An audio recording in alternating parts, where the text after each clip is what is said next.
I can recall quite vividly when the 9 of us met for the first time.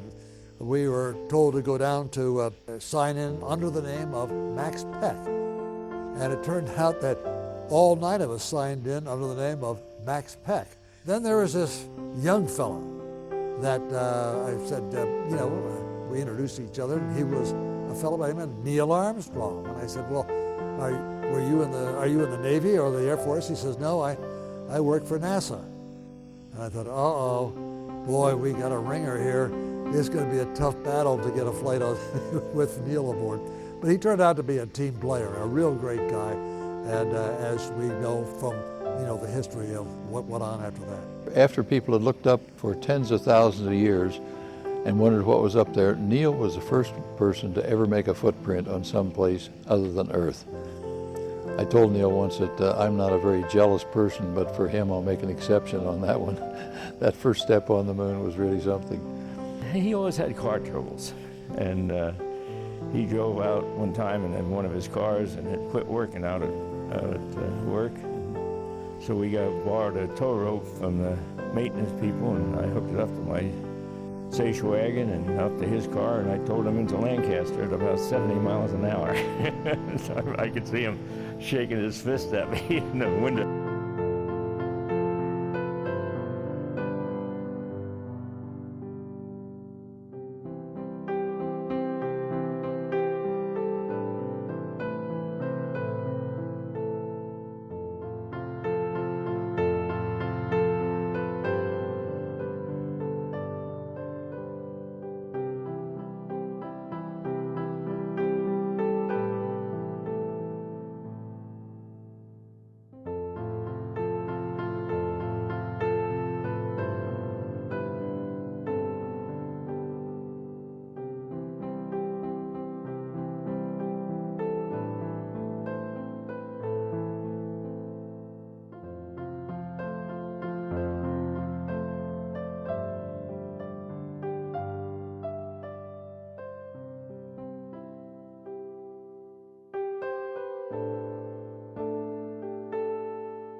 I'll always think of Neil, though, as a friend, and it's just too bad he's gone. But looked at himself as being as being sort of out on the tip of the spear, if you will.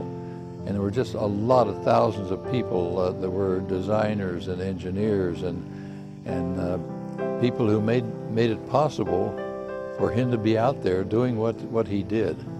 And no one can take away anything from that, but he saw himself as the results of the work of a great team of people. Neil was sincere. He always felt and said that, it's not about me. It's about those other 500,000 people who made it possible for me to do what we did, what he did. He always considered himself the tip of the arrow, and the strength of the bow was the American people who made it possible for him to do what he did. I often use Neil as a guide when things are getting a little bit crazy, and I think, okay, we got to stick to the science, we got to stick to the engineering. That's the most important, and try and avoid the hype. And Neil was very good at avoiding the hype. He was very much the straight shooter. Let's get the job done. And he carried that into his professional life, and as far as we could see from the outside, his personal life. It never was about him. I don't think I was even in his vocabulary. It was about the team, the mission, the job that had to be done, and don't focus attention on me. Focus it on the product and the end accomplishments that you want to get out of this activity. And it's sort of the old, as long as everybody pulls on the rope in the same direction, you can move mountains. So he was that kind of guy.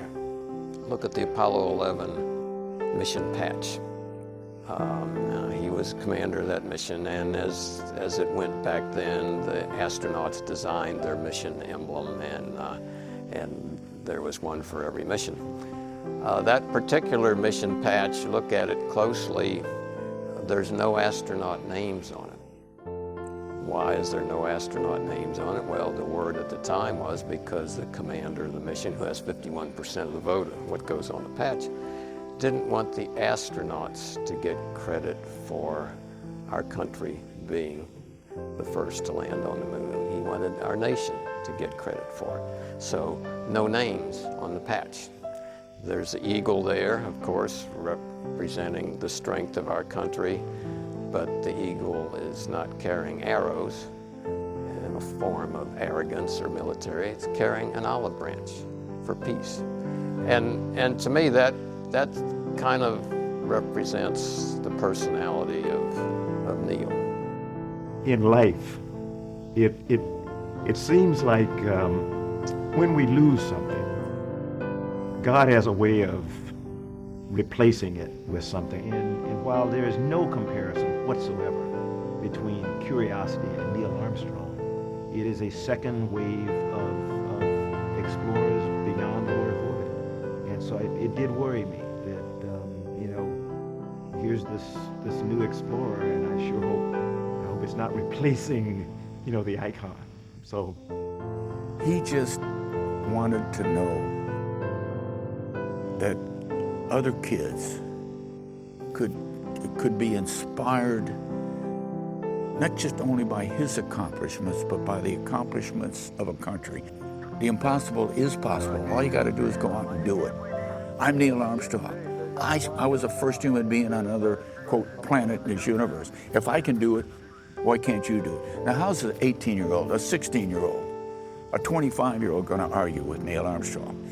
He wanted to inspire these young people to dream, and his desire was to inspire these dreamers to dream on, to take us back again where no man has been before. I think if Neil would certainly find peace within himself to know, and I think he did, to know that he had indeed inspired this generation. I could see it in their eyes, I could see it in their hearts, by standing in front of these kids and saying, "Hi, I'm Neil Armstrong." Bingo. There's nothing they can't do. Well, Neil Armstrong and the early astronauts were really the pioneers of exploration, that for the first time all of us could see it as it was happening. When I think of something like Lewis and Clark, you took weeks to hear about what happened with exploration. But for this generation of explorers, we could experience it, and we could see ourselves doing things that no one had ever done before. And I was 8 years old watching Neil and Buzz walk on the moon the first time, and it did seem to me at that point that I could do anything. And I'm not sure if they hadn't done it, I would have grown up thinking that. I hope in some way that who he really was can be captured for people so that future generations could profit from him.